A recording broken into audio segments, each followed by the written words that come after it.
Ik zweer de grondwet na te leven. Dank u, ik feliciteer u. Jean-Pierre Van Rossem, JP pour les potes. Personnage outrancier et polémique pour les uns, anarchiste génial et sympathique pour les autres, Jean-Pierre Van Rossem ne laisse personne de marbre. Son parti, le parti Van Rossem, a obtenu 4 sièges aux dernières élections du 24 novembre 1991. Mais c'est seulement le 7 janvier 1992 que l'ex-milliardaire anversois prête serment au Parlement, une semaine après sa sortie de prison. Locomotive d'une formation ultralibérale, voire libertaire, Van Rossem est inculpé. Faux, faillite frauduleuse, chèques sans provision, escroquerie.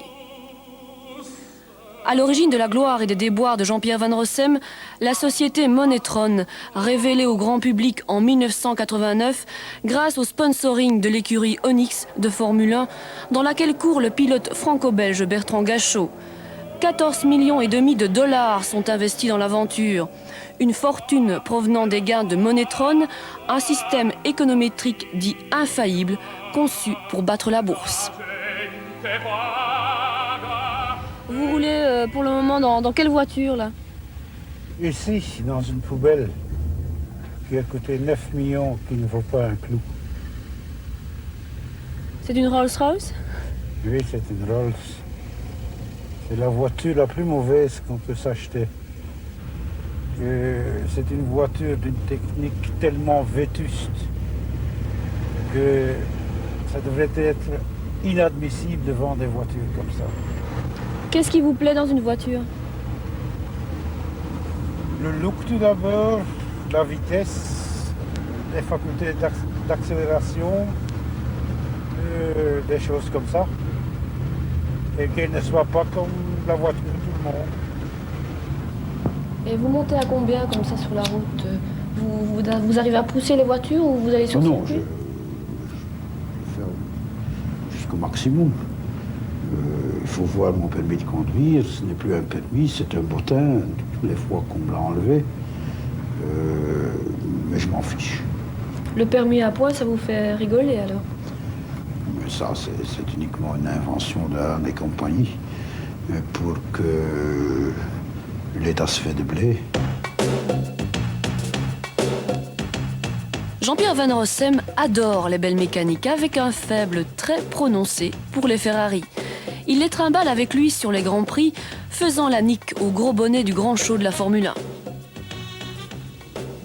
Les passants vous regardent en général dans la rue quand vous passez avec une Rolls ou une Ferrari?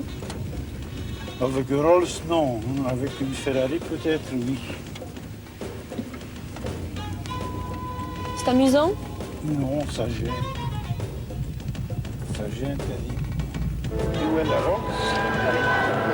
Elle était ici tantôt, là. Il y a 8 voitures de collection qui ont été confisquées comme ça. Et vous savez où elles sont pour le moment? Ah ben, elles sont toujours entre les mains du fisc. Ça ne fait pas mal au cœur pour un collectionneur de savoir ces voitures dans un hangar? Bon, je ne suis pas tellement matérialiste. Non, pas tellement. Ça me manque pas terriblement. Quelle serait la voiture de vos rêves actuellement? Ah, c'est la nouvelle Ferrari que j'ai commandée d'ailleurs. C'est la 465 GT, qui est quand même capable de faire 320 à l'heure, qui va aussi vite qu'une F40. Et si on l'envoie à l'usine pour gagner 200 chevaux de plus, on a vraiment une terrible bombe. Donc c'est la voiture que j'attends avec impatience. Votre passion pour l'automobile remonte à quelle époque? Moi déjà, à l'âge très jeune, j'étais extrêmement intéressé par les belles voitures, surtout par les italiennes. Je me souviens, quand j'avais 17 ans, j'avais vu à Knock une Ferrari GTO qui était stationnée. J'ai attendu pendant 7 heures pour entendre le bruit de moteur avant que le propriétaire vienne et démarre la voiture. Donc cette passion est déjà très vieille. On est ici pour faire quoi? Pour faire le show, je ne sais pas. Parce qu'il leur faut une trentaine de clowns pour faire ce cirque.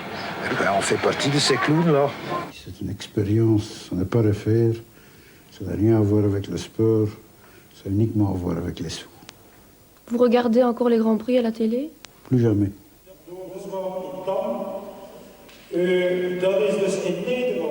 Si vous étiez ministre des Communications, Qu'est-ce que vous prendriez comme mesure? Ma première mesure, c'est la limitation de vitesse sur l'autoroute. Ça l'est aboli tout de suite, parce que je ne vois pas l'utilité en ça.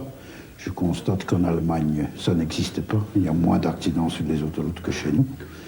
Un deuxième point, c'est de faire des contrôles à partir d'un certain âge, parce que maintenant, on obtient son permis de conduire. Il y a des gens qui ont 70 ans, qui ont 80 ans, qui n'ont plus de bonnes réactions, mais qui sont quand même autorisés. Et je trouve que ça, on devrait contrôler aussi. Je trouve qu'on peut être très sévère sur l'alcoolisme. L'alcool derrière le volant, c'est très dangereux. Et là, je serais d'accord qu'on retire tout de suite un permis.